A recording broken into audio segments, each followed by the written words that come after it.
तर आदिती तटकरेंच्या हस्ते ध्वजारोहण होणं म्हणजे मुख्यमंत्र्यांनी कामाची पोचपावती दिली। त्यामुळे कुत्रे भुंकतात आणि हत्ती जोशानं चालतो असं म्हणत आनंद परांजपेंनी रायगडच्या पालकमंत्री पदावरून शिंदे गटाच्या नेत्यांवरती टीका केली। मंत्र्यांना 1 मेच्या दिवशी सर्वोत्कृष्ट विभागाचं काम केलं अशा प्रकारचे खुद्द देवेंद्रजी फडणवीस साहेबांनी स्तुती केली।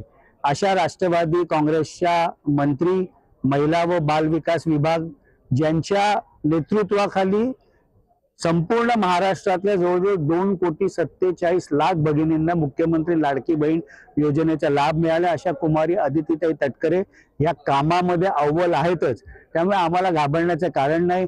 मराठीमध्ये एक म्हण आहे की कुत्रे भुंकतात हत्ती आपल्या जोशाने चालतो। त्यामुळे कुत्रे भुंक भुंकती दौलाने चाले हत्ती। राष्ट्रवादी काँग्रेस पक्षाला त्यांच्या टीकेकडे बघण्याचा वेळ नाही।